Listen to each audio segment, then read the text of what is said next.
Thanks for joining us for this week's edition of Toro Talk. I'm Joel Norman, and we're joined by the head coach of the Mason City Toros, Nick Bruneteau. Nick, let's talk about this past weekend. You went down to Breezy Point, took care of a couple games against the Loons. I think the biggest accomplishment of the weekend had to be Friday's Soda Iso guy scoring twice, getting his 100th point at the Junior League. It seemed like the guys were really fired up for him, seeing him get that. Yeah, it's a huge milestone for Soda, and obviously we're super thrilled for him. I think you could see it on our bench reaction when he got that goal, and credit to his line mates. I know they were trying to find him all night, Camp Snoops. So, but I think that just speaks to how close we are as a team. Everybody shares in each other's successes, and looking forward to more of that coming up.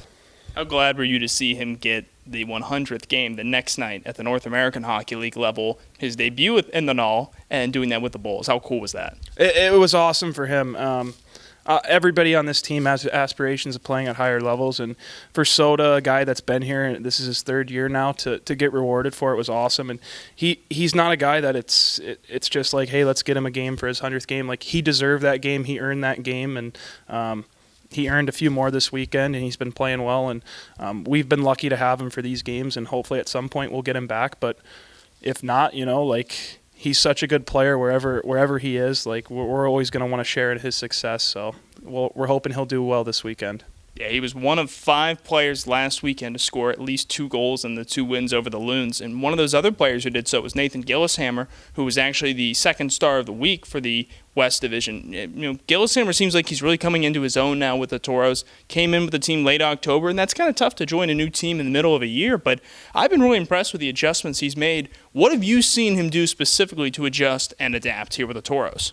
Well, I think part of it's just getting settled in, obviously, and building that chemistry with your line mates and within the locker room as well. And now that he's rocking, we're excited for him. But he's a guy that too, he can play in a lot of situations. He can play left wing, he can play center, he can play power play, penalty kill, and part of that was the coach's job of just kind of figuring out where we can utilize him best. And now that we've had that comfortability and he's settling in, I think you're seeing.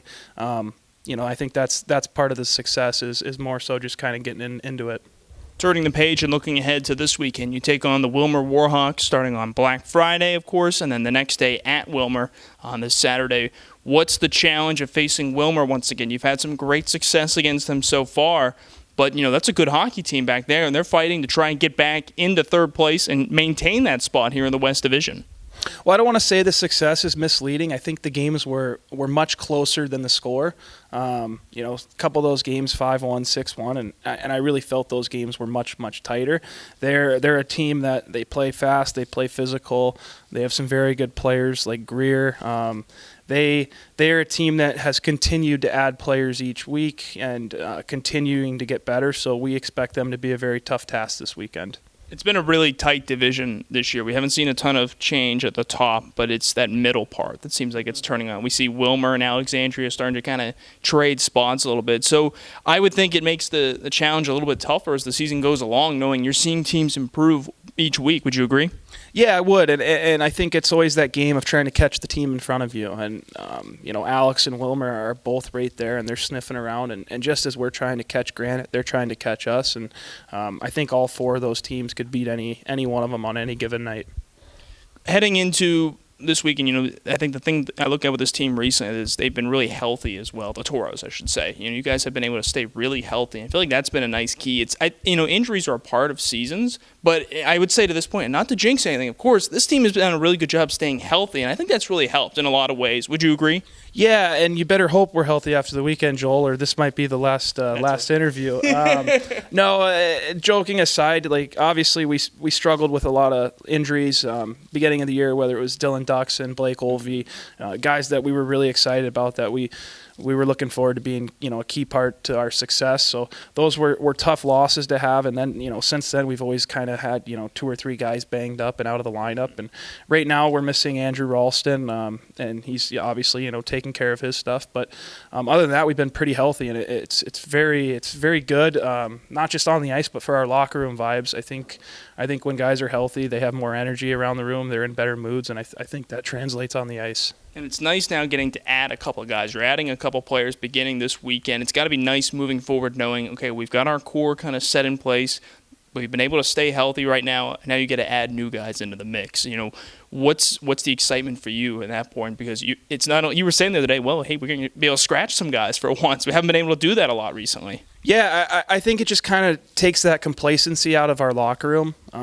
You kind of get back into the mindset of I got to fight for my opportunities, I got to fight for my jobs, and that elevates everybody's games. And I think that'll be a good thing for us. We're really excited about getting Jordan Newpower out here. I think he'll be a great addition.